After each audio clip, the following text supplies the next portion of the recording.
Hi,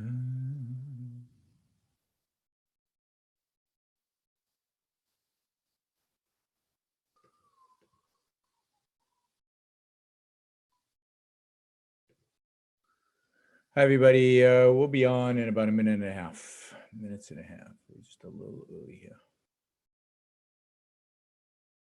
Hi, everybody. We'll be on in about a minute and a half. We're just a little early here.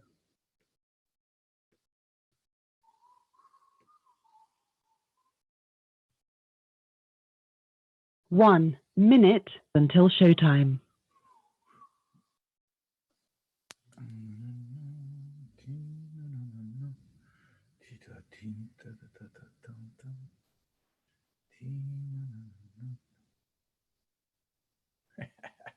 It's a good book.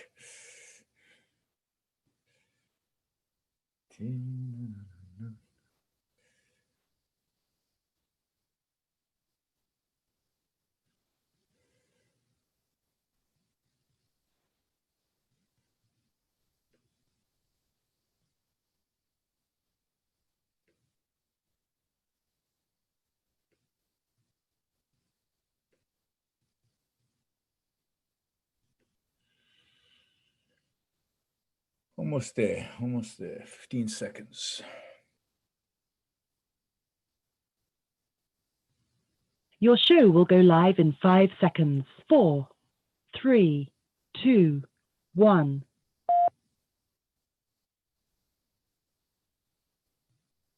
Blog Talk Radio. All right, welcome everybody to episode, 555. I have no idea what episode this is, of the Yaron Brook Show. We're doing a lot of these shows, so a lot of episodes. Hard to keep track of it all. All right, what are we doing? We are going to answer questions. So, let me just give you a quick update on something regarding OCON. My talk has been moved. So those of you coming to OCON, my talk has been moved. It was supposed to be at the end of the conference, and it's been moved to the beginning of the conference. So my talk will be the first talk at the conference instead of at the end of the conference. Unfortunately, Ankar is he's not going to be able to make the conference. He had a family emergency, so I'm filling in his spot in the conference schedule. So I'll be doing my talk on rational optimism on Saturday. So hopefully by then I'll have a talk. All right, hopefully all of you are coming to OCON. You're going to come to that, see the Peterson panel discussion, and see the rest of the exciting talks at OCON. If you're not coming to OCON, you can watch a lot of it via live stream. So you can register via live stream to watch a lot of the talks and events during the week. So I encourage you, hopefully, those of you who are not there will be with us via video and certainly in spirit. Okay, let's see. So today, we do this every month. We have the questions that Patreon contributors pose, and then everybody votes on it. I think if you contribute over $25, you can propose a question, and then everybody votes on it, something like that. And so I'm just going to go down in the order of them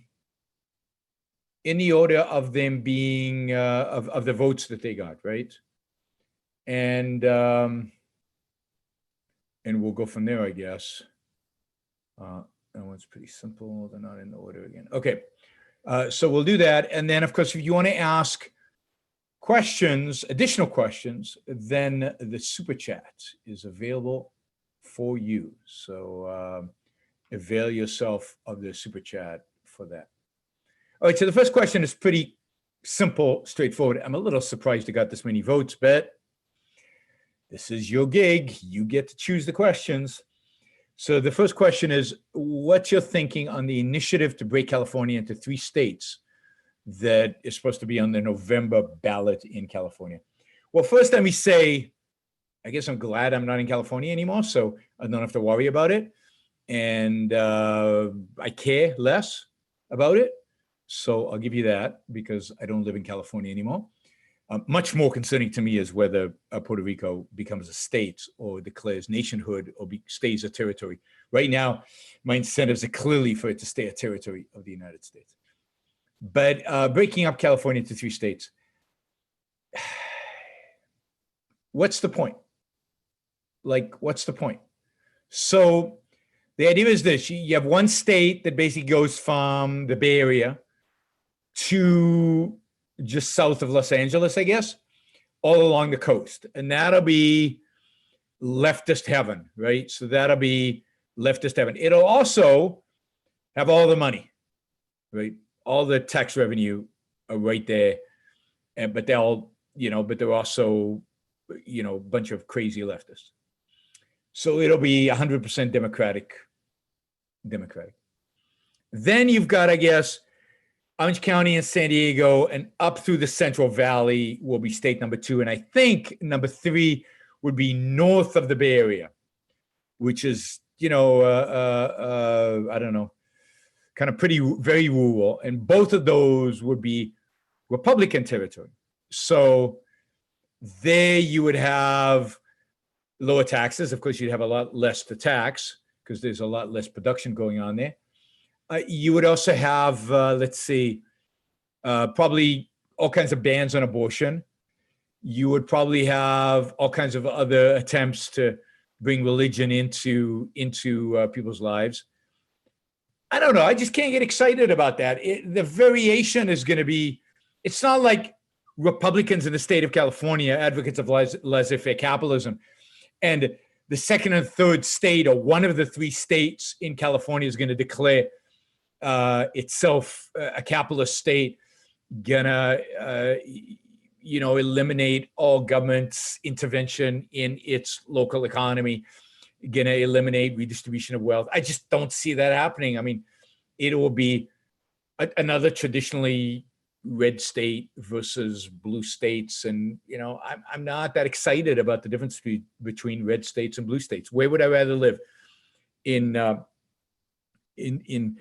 most red states or in a blue state? Well, mostly I prefer to live in a blue state. I mean, California is a blue state and life here is pretty good. Now, I don't like paying taxes here. Florida is a swing state. Life is pretty good and taxes are low. Texas is a good state, but I don't want to live in Mississippi. I don't want to live in Arkansas. So I don't know. It has a lot more to do, and the differences are not that radical. That why are we even talking about it? Who cares is my thing. Now, politically, I can see people caring, because if you break it up into 3 states, then that gives 6 senators now, more Senate. Yeah, but that's exactly the kind of political calculation I don't care about. It's exactly the kind of political calculation. It doesn't matter 1 iota in the long run. It's the kind of political calculation that doesn't really move the needle. There's no ideology here. There's no, let's create a little Democratic ghetto and 2 Republican ghettos. I mean, let's do redistricting based on political affiliation in spades. I don't like it. I don't buy it. The battle is an ideological battle. Let's have it out. Let's discuss it. Let's debate it. And if we end up losing, I don't want to win because of some gimmick about how we drew a line in the sand somewhere. And let me just say, I don't believe it'll ever pass. Ever pass. A majority, I don't know if a majority, but a significant number of Americans live on the coast. I don't think Democrats want to add 2 Republican states for their 1 Democratic state. What's the incentive of Democrats voting for this? They control California anyway. So the majority of the Democratic area would vote against this ballot. And I think most of the Republican sides would vote against this ballot. I just don't think it's realistic. And I don't see the point. I don't believe in gimmicks. I don't believe in gimmicks. The battle for civilization, the battle for the future of America is a battle of ideas. It's not a battle about where you draw the line of what state is where and how many people, how many Democrats there are, how many Republicans there are. I find it boring and uninteresting to discuss Democrats and Republicans. It's just, they're all a bunch of idiots. I mean, from the moron in charge to the little morons that report to him, to the morons that run the Democratic Party. I mean, yeah, so one is a little bit better than the other, but they're all basically morons. They're all detached from reality. They all have no idea what to do with the U.S. economy. They all don't have a foreign policy. They all, don't have a solution to the entitlements. They don't have a solution to welfare. They're all pathetic. So, yeah, this one is a little bit better than that one. Who cares? It's not what I do, right? That's, if you want that, there are plenty of commentators out there who do politics, who can, go listen to Karl Rove. Karl Rove would have a very interesting opinion about 3 states. I just don't care. And plus, it's not going to happen. So it's a fantasy land. I'm sorry. Somebody asked a question and a lot of people voted for it. So you guys are interesting, but politics bores the hell out of me. That's why I don't comment on what's going on with the Russia investigation. I don't comment on so much of what happens in a political minutia on a day-to-day basis, because it's boring and uninteresting, and it doesn't change anything about the world. All right. Now, this is a good question. Sorry to be judgmental about questions, but so be it.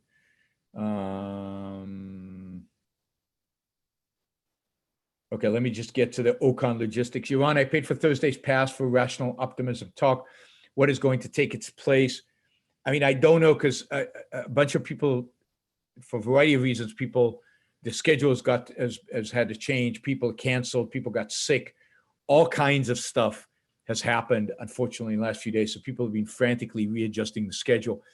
The last event at the conference will be a Q&A with me and Todd Sfani, the CEO of the Ayn Rand Institute. So that will be at the very end of that day instead of my talk, which was supposed to end it. Instead, there would be a Q&A, a live Q&A with the audience, with me and Todd Sfani. And I apologize. I know there are going to be a lot of people disappointed because of the changes in the schedule, but it is inevitable given the unprecedented number of speakers at this conference who fell ill or had a family emergency or something happened to them.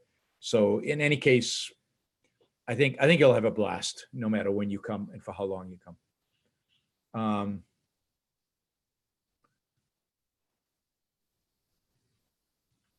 This is like, I have to do this question only because it's so ridiculous. I don't know wow. Sorry, Kevin, but I don't get it. Here's my question. He says, is it better to pay $1,000 to make love to someone young, healthy, and attractive, or get paid $1,000 to make love to someone who is old, fat, and ugly? I think both of them are ridiculous. Why would you do either one of them? What, are you a prostitute? Are you a whore? Why would you pay to have sex? And why would you allow yourself to get paid to have sex? So I don't know. Both are terrible. I don't buy it. I don't buy it. No deep philosophical issue there. All right. When forming and making, this one's a deep philosophical one. When forming and making pronouncements, judgments of other individuals, by what standard does one judge them? Okay, when forming and making pronouncing judgments on other people, by what standard was judge them? Now it depends on the context by which you're making a judgment. Are you judging them on their athletic ability? Then the standard is their athletic ability. Are you judging their moral character? Then the standard is their moral character. Are you judging their benefit to the enterprise, the corporation, the business that you're in, to the bottom line? Then you judge them by how productive they are and how beneficial they are to helping the company make a lot of money. Are you judging them as friends? Then that's a complicated judgment because you have to integrate their moral judgment, judging them on their moral character. Are they rational? Are they honest? Do they have integrity? Are they just? Do they exhibit pride? Are they seeking moral perfection? Are they seeking making their lives a good life, the best life that they can be? Are they seeking out flourishing? So those, in my view, are the criteria. Again, but it depends on the judgment, right? You don't judge people out of context. You judge people. You have to ask yourself, why am I judging? What's the purpose of the judgment? Right? You're not obliged to judge everybody. And you have to decide what the purpose of the judgment. And then there's an added complication, which is not easy. Do I have enough information to judge? Right? Do I have enough information to judge? And do I need to go and find more information? And is this important enough for me? How important is this for me? How much effort am I willing to put in to going out and finding this new information to be able to judge this person? Right? So I guess the question is a little abstract. Let me see. Maybe there's more information about this question about judging. Hold on. I don't see it. I don't see it there.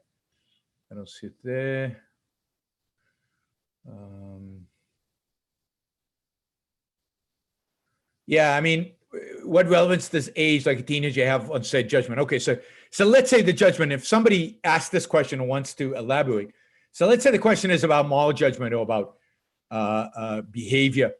Then, of course, the age is relevant, right? Knowledge is relevant. How much does the person know? How much should he know, given his context, what his profession is, how old he is? So age is very, very relevant to the question of judgment. You don't treat a 17-year-old the same you treat a 30-year-old. You don't treat a 30-year-old the same as you treat a 5-year-old. I mean, it depends on your context of knowledge. How much do you know? But, so if somebody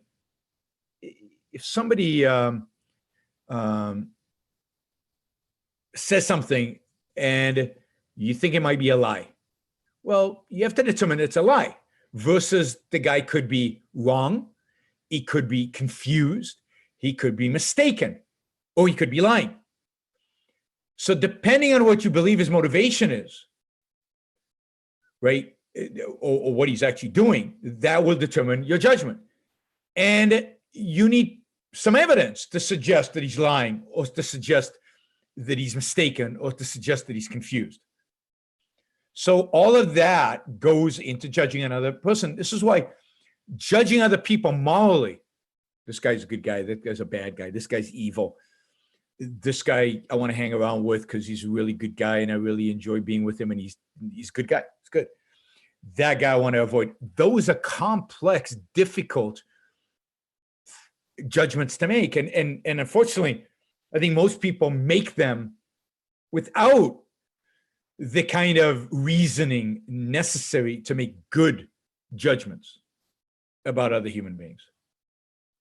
So it's very difficult to judge people because the amount of information you need is vast. And oftentimes you make decisions. You don't, you might, if it's not that important to you, then you might say you're at a party and you're talking to somebody and you just get a bad vibe for them and you just don't like them. And, if it's just a party and you're never going to meet them again and you don't really care, you just write them off in your mind and say, I'm just move on and talk to somebody else. But if this is somebody who you might be employing or you might employ, then now you got to dig a little deeper. Why do I feel this way about him? What has he done? Who is he? Why am I responding the way I am? So before you make a judgment, you need a lot more information. But in a casual conversation, you make a judgment. I'm not interested in this guy. You might be mistaken, but you're making that because it's just casual. But when it comes to something important, something moral, or something related to your job, or something related to your life, then you better put in the effort. You better put in the time to think about what's this person doing? Why is he doing it? What could possibly be the explanations for why he's doing it? Can I write any of those explanations off? What is left? Who can I ask? So you accumulate as much information as needed, given the context in which you have to judge. So Again, judging other people's character, judging people morally is very hard. I mean, objectivism views as the mortal sin, the sin of all sins, the sin that is the origin of all other sins. Evasion, not looking, not thinking, evading something, knowing it's there, or at least one should know it's there, and choosing not to look, choosing not to think about it. Your wife's behaving a little weird. She might be having an affair. You don't want to think about it. I'm just going to pretend she isn't. Not going to think about it. It's not going to even enter my mind. I'm going to shut it out completely. That's evasion, right? There's something wrong with the program I just sent my boss with lines of code. It just, there's, you know what, but it's late and I'm sick of this project. And I'm just not going to think about it. I don't want to think about it. It's fine. It's fine. It's fine. I'm sure it's fine. Everything's 100%. That's the essence for Ayn Rand of evil, because you're negating reason, you're negating reality, you're negating facts. So if somebody, to determine that somebody else is evading is not easy. I mean, it's hard. And you have to be highly motivated to investigate, because it's not going to be easy to figure it out. Now, some people, it's easy. If you're over 30, intellectual, smart, and a Marxist, you're evading.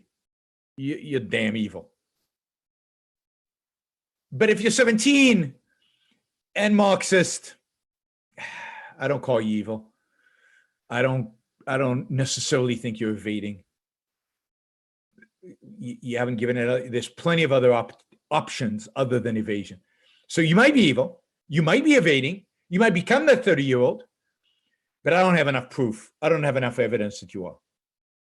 Again, judging, making moral judgments, pronouncing moral judgments. And then why would you pronounce moral judgment, right? What is it about pronouncing moral judgment?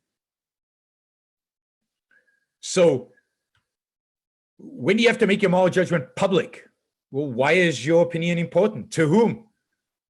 What is the relevance of it? What is the advantage of it? So the pronouncement of it, I mean, that's a whole other context. Are the people relying on information from you, on your opinion? If you don't pronounce judgment, will people automatically assume that you have made a judgment one way or the other? Are you a public figure? Are you not a public figure? I mean, there's so many considerations into what goes into whether one makes a public pronouncement of judgment of other individuals. And what does pronouncement mean? Does it mean just telling your friends? Does it mean putting out a press release? What does it actually mean? All right. Making pronouncement judgments of other individuals, more standard, one must judge them. Now, Ayn Rand said, judge and be ready to be judged. We have to judge. The people around us, we want to surround ourselves with people we've judged to be good. We want to avoid people we've judged to be no good, for us at least. We want to really avoid people we've judged to be evil. So judging is a requirement of life. Judging is the essence of the virtue of justice. Justice requires that we judge. Again, but sometimes judging means, I don't know. Sometimes judging means it's likely that. There's a difference between certainty and probability, likelihood. And one judges in accordance. Justice requires that one treats somebody you know is evil different than one you could be, but he might be mistaken. So again, judging other people is hard work. It requires facts, not emotions, facts, evidence, and it requires the understanding of objectivist ethics, and therefore an understanding of what constitutes a violation of those ethics.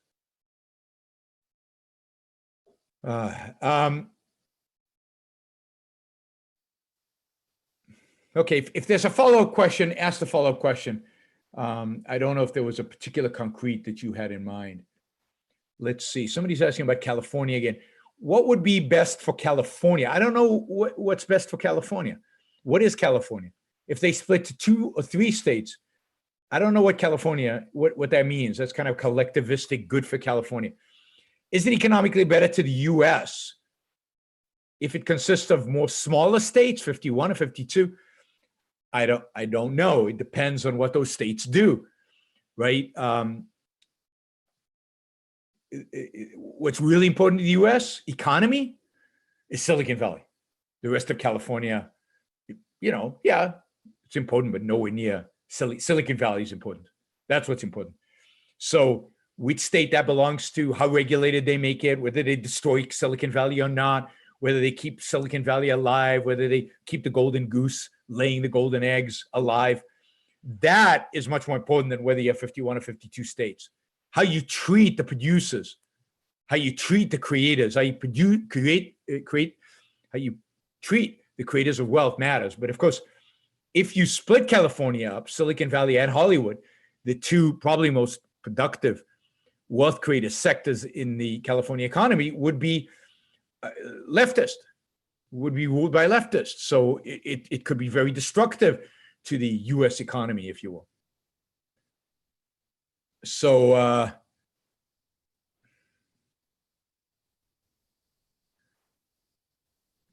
I don't know. I don't see the points in this breakup of California. I understand the political maneuvering because it adds a Republican state, and Republicans would love that. Democrats don't want it. It's not going to happen. We're just speculating for fun, but it's not that interesting for fun because I don't think it matters. I think you get a Denmark-like state of Central California where all the production happens. You get a poorer, significantly poorer Republican part of the state, and people there are a tiny bit freer in some realms, and in other realms not free. Yeah, I don't know. All right, let's see. In economic classes, this is a super chat. In economics classes, you learn that goods characterized by non-excludability and non-rivalry should be publicly funded. All right. Like street lamps. Response. My response is why? So street lamps should be funded by the owner of the street or by the residents of the street, by people who have a clear incentive to fund the streetlights. And you can create a variety of different mechanisms to make that happen. You could toll the roads. You can toll them electronically now by GPS, by satellite. You could toll roads. And part of because the owner of the road would want to use the road more, they would upkeep the road and they would put streetlights up. Or businesses along that street that wanted people to come in the dark, they would fund the streetlights because they had an incentive to light up the place. They probably own the road as well. And you wouldn't have to pay when you drove on the road because they want you to stop, and they provide parking and they want you to stop and provide. So I don't, if you want to provide another example, I'm open to other examples, but I don't know what goods qualify under this non-excludability and non-rivalry. I guess electricity, water, but again, I don't think they're non-excludable, and I don't think they're non-rival. I think they're all, and I think they all have the strong private incentives to fund. So no, let's be very, very clear. I believe the government should fund nothing except police, military, judiciary, things like the patent office, only those things that are required for the protection of individual rights. And we can have debates about how in a private market every other good will be funded. And those are debates that economists can have.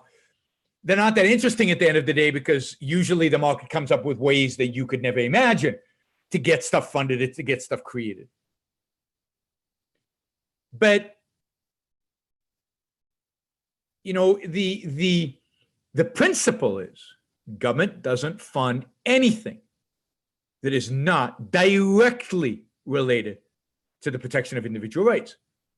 And if you can't think of a way it would get funded without government, I don't care.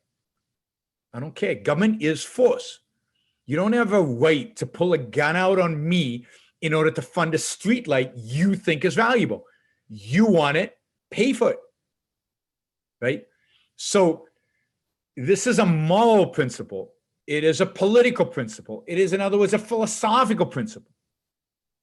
And the principle is the government should only be responsible for the protection of freedoms, of rights, of our freedom, of our right to life, which is the freedom to act, to take actions necessary for our survival, to take actions based on our rational assessment of what our life requires. That's what the government's supposed to do. It's supposed to be the monopoly over the use of retaliatory force. That's it. So nothing else should the government do. Now, again, we can speculate economically, but economics as a science has nothing to say about what should be funded by government and what shouldn't be funded by government. That is not part of what economics as a discipline has a say in. Economics is the study of production and trade. And the only thing it can say about government is that in order to enhance production and trade, one needs a system that protects property rights. That's it. That's all you need for economics. Once you have that, that is the political foundation. You can then develop your ideas about production and trade. But no, so we can come up with a whole list of things that people don't have the imagination to figure out how private enterprise would provide. But that is no excuse for the government getting involved. And the failure of the private sector to provide those things. Let's say nobody provides street lamps and nobody can figure out how to do it and nobody can fund it. Then there won't be street lamps. But the non-existence of street lamps does not justify government intervention. Okay, why do you believe the government shouldn't own property, land, and buildings? Are there logistical problems if they need to move things like military bases, police stations, or the Pentagon from leased land every few decades? Yeah, there are probably logistical problems, but I don't care. I mean, I'm not worried about placing logistical problems of government. I'm pretty happy that the government have lots of logistical problems. But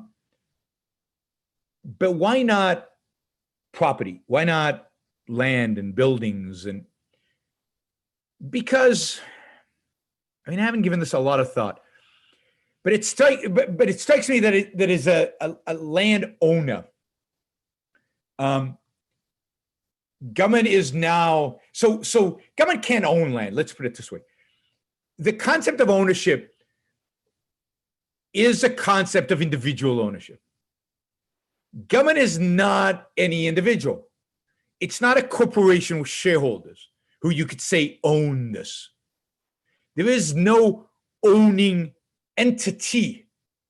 And this is why government cannot own anything. Now, it's a legal entity that can lease, that can accept money for a particular purpose, but it doesn't own the money in the sense that it can use it for anything that it deems okay to use it. No, the money it gets through voluntary, let's say voluntary taxation, is money for a particular purpose, and that's the only purpose. It can lease property, because then it is limited to the purpose it will use that property for. Imagine it owns a military base and it decides to close the military base. And now it has all this property that it can now sell to developers. or lease to developers, or maybe build low-income housing on it. No. That's how you get into trouble. You don't want to pretend that government is an entity that has rights, because it doesn't. An entity that can own stuff means it has property rights. Only individuals can own stuff. Only individuals can have property. I think that makes sense. So if somebody wants to challenge all of that. So the police would always be on private property.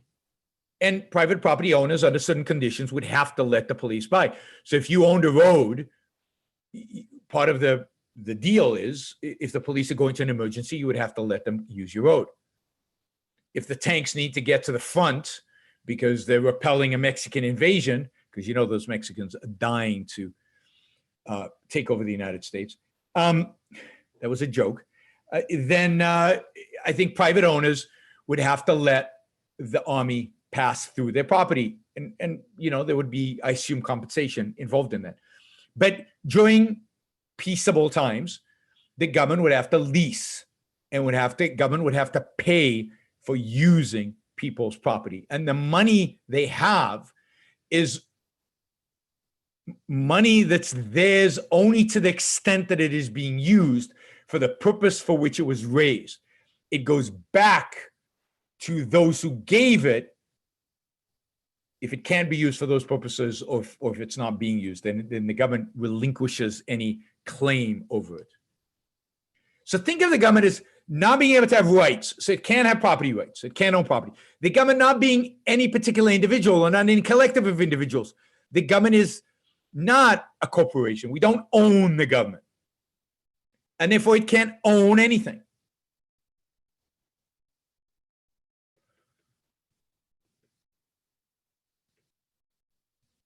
So anyway, that's my best explanation right now for that one. But Ayn Rand is very clear in a definition of capitalism. It is the system, the social system, where the sole purpose of the government is to protect individual rights, in which primarily property rights, and in which all property is privately owned, because property can only be privately owned in a sense of the tautology. Ownership is a concept of the individual. It's not a group. It's not a group concept. Okay. Let's see. Oh, wow. This is a long one, and one that I've answered before, but an important one. So I'll mention it again. How should we evaluate news stories to distinguish those that are false from those that are true? So let me first say it's hard. It's hard. And the first step is to recognize that it's hard. So I know people out there who, if they think if they read a story in the New York Times, then it's by definition fake and false. And if they read something at Breitbart, then by definition it's true. Or if they read a story that suggests that a Muslim might have done something nice, then it must be fake. And if they read a story where a Muslim has done something evil, then it's obviously right. So they have labeled news sources as true and fake, false, and news stories that support their point of view are true, and news stories that are not in support of their point of view are fake. All that is bullshit. All that is wrong. You can't do that. It's hard to figure out which news story is true and which news story is wrong. You cannot rely on any source. The New York Times is often completely wrong and sometimes amazingly right. Breitbart and Fox and whatever, right? Often right and often wrong. Now, some news sources are more reliable than others, but none of them come close to 100% or even to 50%. And then there's a question of, is the story true? But on top of that, is the interpretation right? So I listen to a lot of stories and say, yeah, I think that's true. But these guys are so biased. That's not the right way to look at it. That's not the right interpretation of the news, right? So is it true that Donald Trump met with King? Yeah.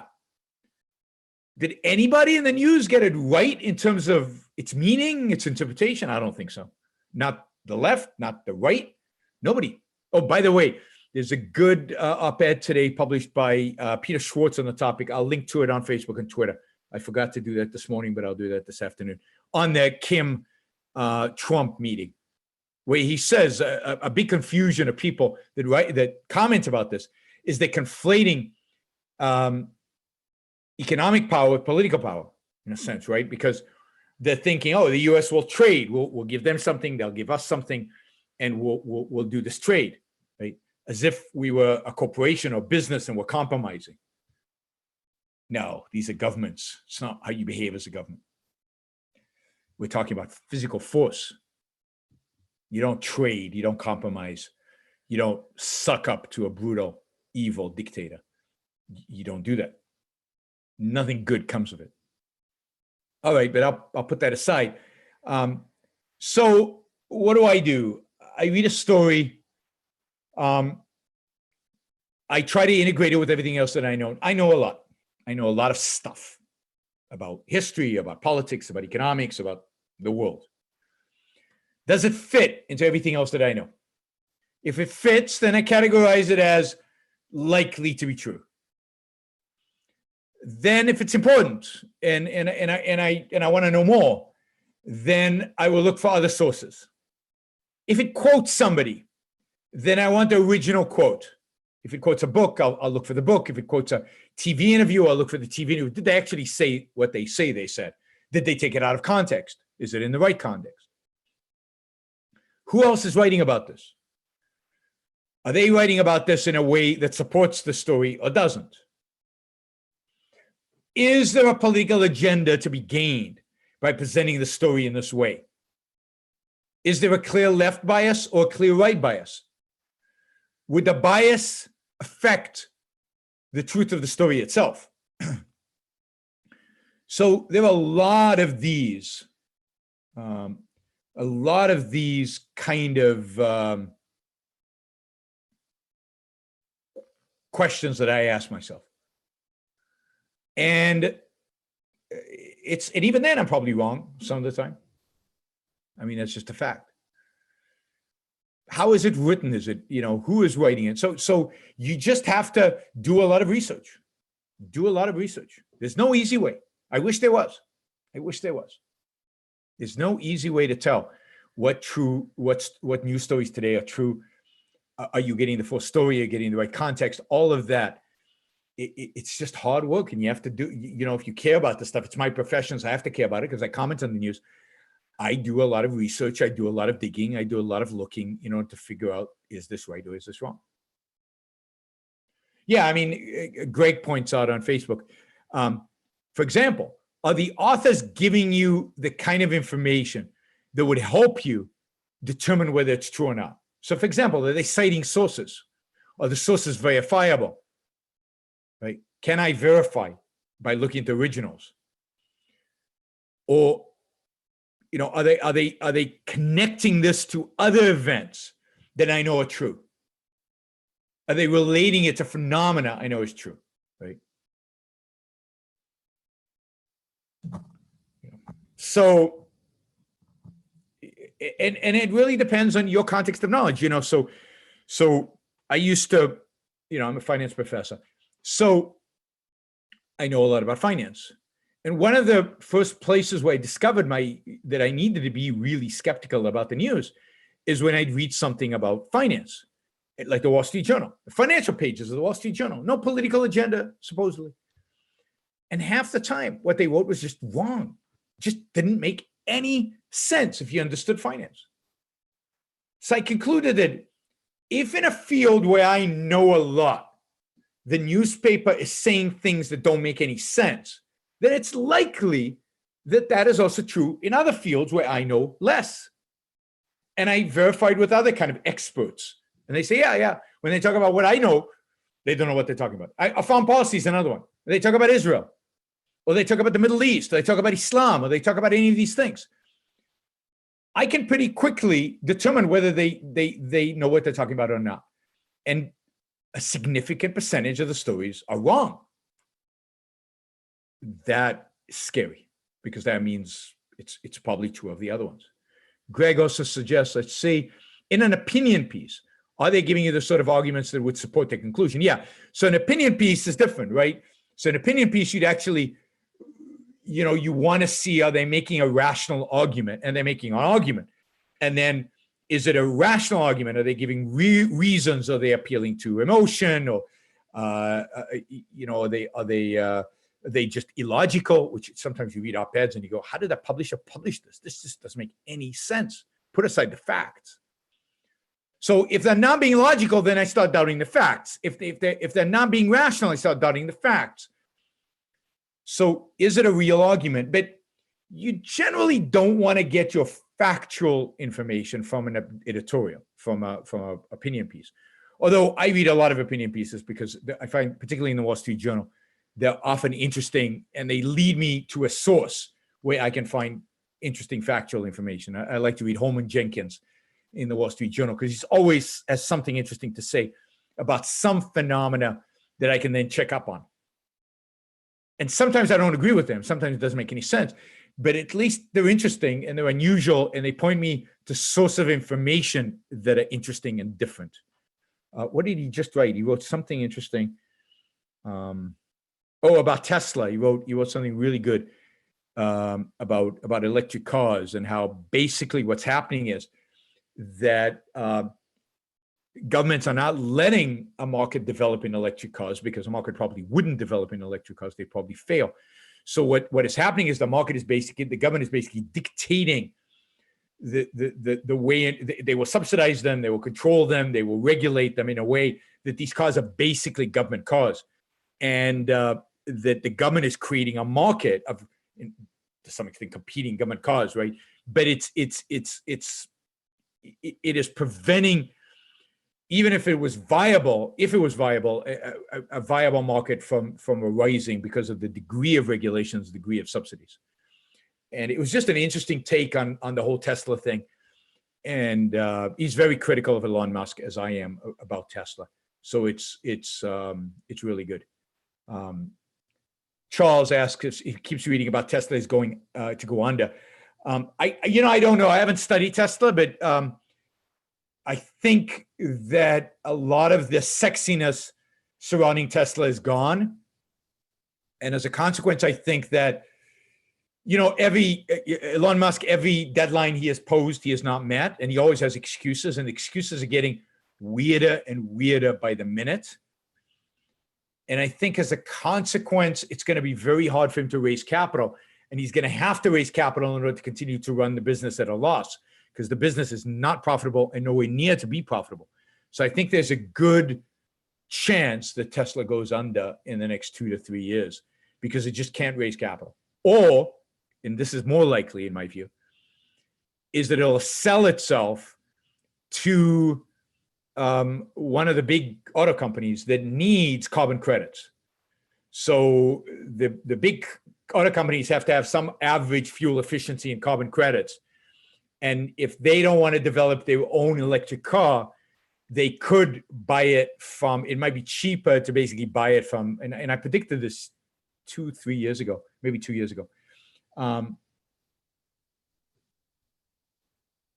that it's, I said this too, that it would likely sell. So somebody's saying, I know some things about Tesla without studying in depth. True. I have not studied its books in depth, so I don't know, how much capital it's missing, how long it's got, and when it would have to go under, how much capital it would have to raise. All of that I don't know. But I've studied Tesla enough to know that it's losing money, that it's up until now raised money in a sense on the belief that it would be profitable one day. I also know that belief about profitability one day is diminishing because it has not met its goals, goal after goal after goal. So I know enough to be able to say what I just said. I also know that the carbon credit's incredibly valuable. The electric car concept is incredibly valuable, not to Tesla, but to an established auto company that doesn't have its own electric division. So you could see Fiat Chrysler, that I think has not developed an electric car yet, as far as I know, buying something like this. So some other company. But, there's a lot of stuff I don't know in depth, but I know enough to be able to comment on. And if you didn't think the same, you wouldn't be listening to the podcast. What is your thought? So what are my thoughts of day-to-day coverage of stock market on CNBC and Fox Business? 75% of it is useless. 75% of it is useless. They have to say something. So I remember once I was on Neil Cavuto on Fox Business News, and he asked me basically something like, is the stock market going to go up or down in the next month? And I said, I don't know. I don't think anybody knows, right? I don't make short-term predictions about the stock market. I think that's fools only do that. And he looked at me and he said, what do you mean? You're here to make predictions. You're here to have an opinion. You're not here to say, I don't know. You're not here to say it's silly that all my other guests are silly because they do have opinions and they do, but that's the reality. And on television news, you have to have an opinion about everything. You have to explain every movement of the stock market. And instead of saying, why did the market go down 500 points today? I don't know. Because nobody knows. Because often the stock market goes down 500 points because of a complex chain of events that has to relate to some companies going down, other companies going up. And the net effect of all that is the stock market going down. Who knows why it went down?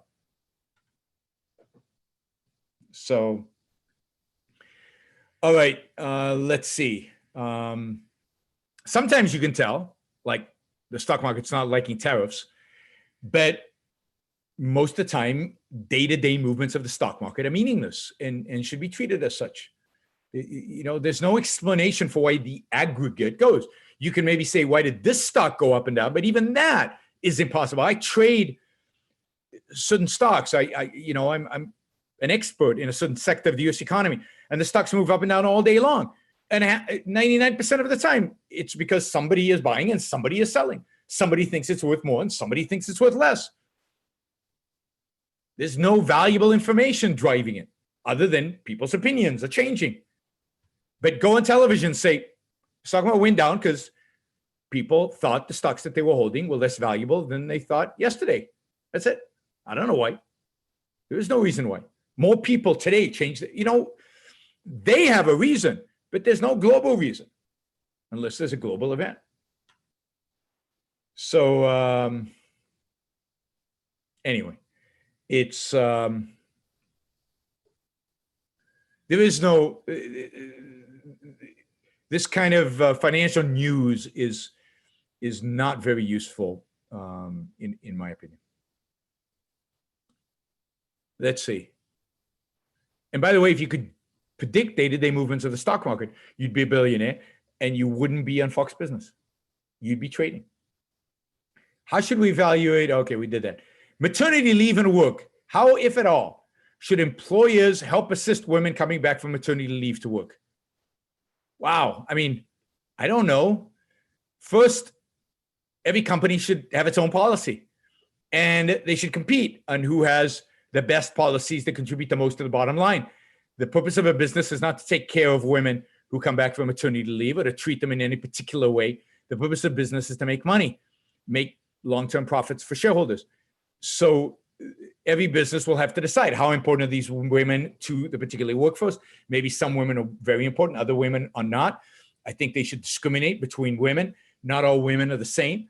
If somebody's very productive, very important for the business, then the business would go out of its way to help assist a woman coming back from maternity leave in any way. If a woman is not that valuable and not that important, and the margins they're making on that woman are very small, then it's not going to help and assist women coming back from maternity. They might not care. So this idea that there's one way in which you treat employees, no, the one way you treat employees is based on how productive they are. And you have to make difficult decisions on treating individuals, treating employees as individuals and giving them the terms that will benefit the company the most. So it's individual by individual. It's company by company. There is no policy. Yaron, can you talk about Treasury bond yield? Is it good tool to predict recession? No. No. I mean, the yield curve is. All right. So usually a flat or inverted yield curve, that is when long-term bond rates are lower than short-term rates, it usually says there will be a recession in the future. Or if it's flat, if all the rates are the same, it often means there will be a recession in the future. Because a recession means the collapse of credit. Usually interest rates go down because nobody wants to lend money, and well, nobody really wants to borrow money because there's no expansion, there's no investment going on. So the demand for loans shrinks and interest rates go down. Also because the Fed drops interest rates during a recession to try to stimulate people borrowing money. Right? So is it a good? Yeah, I mean, the yield curve is a good tool to predict a recession, but it doesn't tell you when. So if the 30-year bond yields dropped right now, and they were at the same level as the 1 year and 6 months, then I would say we're heading towards a recession. I think we're heading towards a recession anyway. So that's my prediction for whatever it's worth. What do I think of technical analysis of stocks? The kind of technical analysis of stocks that you see on CNBC and Fox Business, I think is worthless. I don't buy it. I think there's a much more sophisticated technical analysis that is done by hedge funds that they make money off of, sure, but not the kind of stuff that you read in the books or that you watch on CNBC. Again, if you have a gimmick to make lots and lots of money, you don't go on CNBC and give it away for free. I wouldn't. I know how to make lots and lots of money in the markets. I don't give it away for free. People pay me a lot of money to do it, right? So it's not a gimmick. Anyway, let's see. Was there any other question here that particularly I wanted to answer? Or quick ones. Let's see, quick ones. Is it more accurate to say humans are volitional animals rather than a rational animal?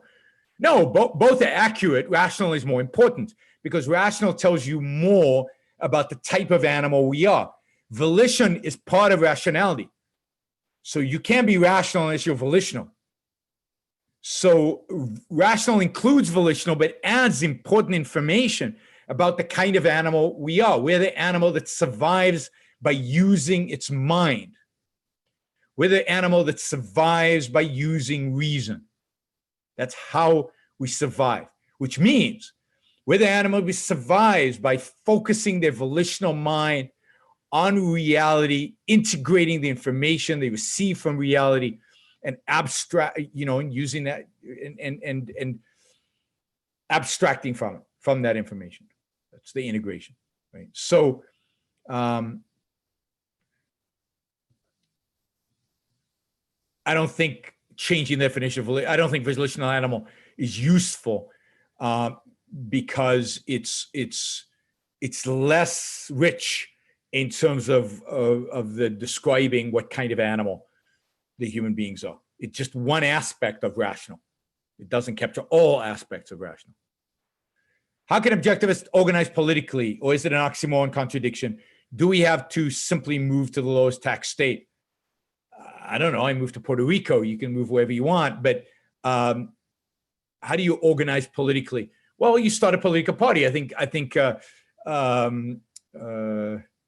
Mark Pellegrino and Joe Sanders have proposed an objectivist political party. It's got a nice platform. You would have to register that political party. You would have to have candidates. You would have to run those candidates in an election. But you also have to be convinced you can win and that getting into politics is valuable. Why do we want to organize politically? We're so tiny. I mean, look at this. We get 100 people listening to the podcast right now. What are we going to do? We're going to vote dog catcher? I mean, what are you going to do, right? couple of thousand people watch my videos. I mean, that's not a political movement. There's no political. You can have an intellectual movement that's small. You cannot have a political movement that's small. Political movements have to be big, massive. Yeah, the political party they started, I don't think they registered, but they started, it's called the Capitalist Party. But it has to be massive. You have to have lots of people. Lots and lots and lots of people. So why should we organize politically at this point? I mean, we should at some point, but why now? There are not enough of us. We won't make a dent. We'd lose in a landslide. So why waste the resources, the effort in that? Okay, I'm going to give a short answer to this. You could give a very long answer to this, but I'm going to give a short answer to this. What are the implications of Alexander Dugan's philosophy in practice, ethically, politically, and scientifically?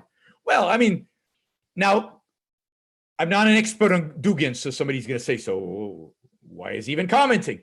Because I know enough to have an opinion. I've watched a few of his videos. I mean, the guy's a complete and utter evil, evasive, what do you call it?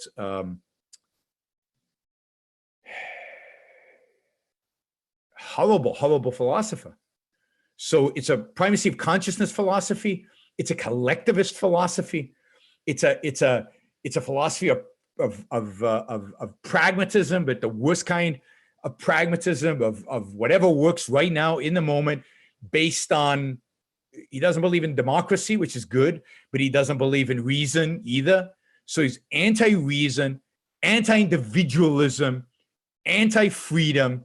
He's pro-authoritarianism. Everything I know about Alexander Dugan is evil and bad. So ethically, it's a disaster because it means sacrificing the individual to the group.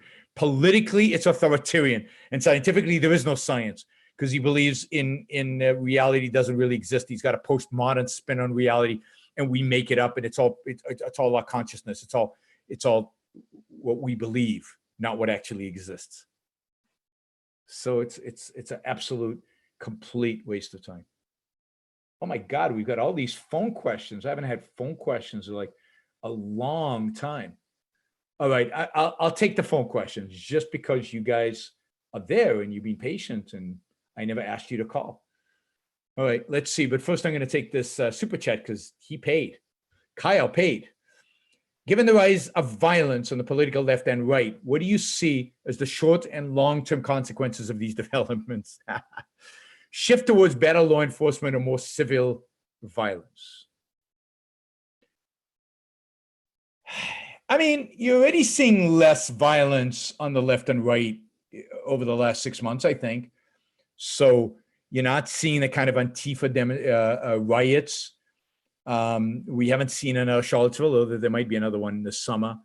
Both have kind of snuck into a corner.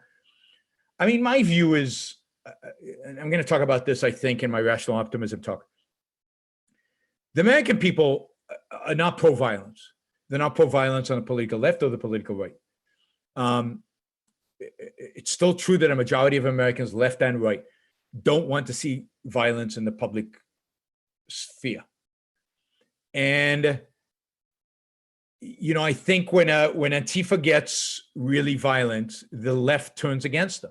And you saw that. You saw a lot of these people like Weinstein is part of the intellectual dark web because he turned against the crazy, nutty, insane left. Partially because they were turning violent. And I think Steven Pinker and others would be much more committed to the left. So since they've been pushed out. So the more these movements turn to violence, the more they'll be rejected by more people still in this country, right? It's true of Islam in the same way, right? I think that Islam will make more progress politically in the West if it avoids violence than if it embraces terrorism. The more terrorism it embraces, the more the West will resist their attempt to take over, if there is an attempt to take over. The more they do it peacefully, the more likely they are to benefit from the weakness of the West, and the West just not paying attention, and the West just being asleep, and them just taking over. So I think violence at this point in history, backfires on the groups that engage in it.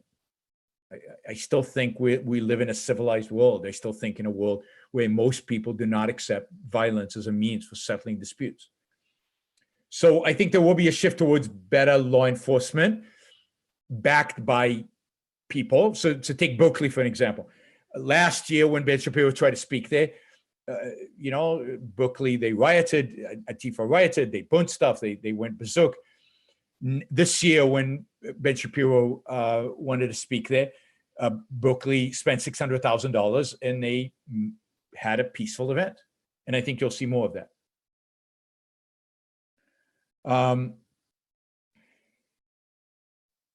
Now, long-term, that can shift.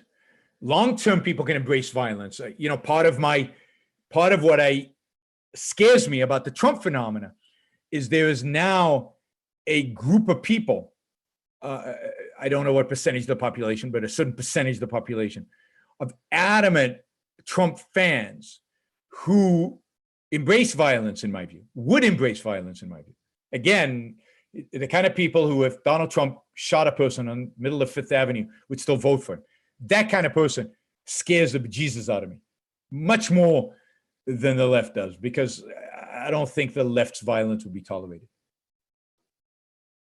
And I don't think Antifa realized that they get their asses kicked by people in the audience. No, I think they realized they were losing support from their own base. That is, the intellectuals who are on the left. Even Noam Chomsky came out against Antifa. How disgusting is that? Right? They lose their support from their intellectual base if they resort to violence. On the right, it worries me because not yet. I don't think yet. But I think the phenomenon of Donald Trump bodes ill for the future in terms of the right turning more violent and the response of people to that. For some reason, that's more tolerated. All the people who wanted to ask questions on the phone went away. All right, that's fine. I won't take your calls.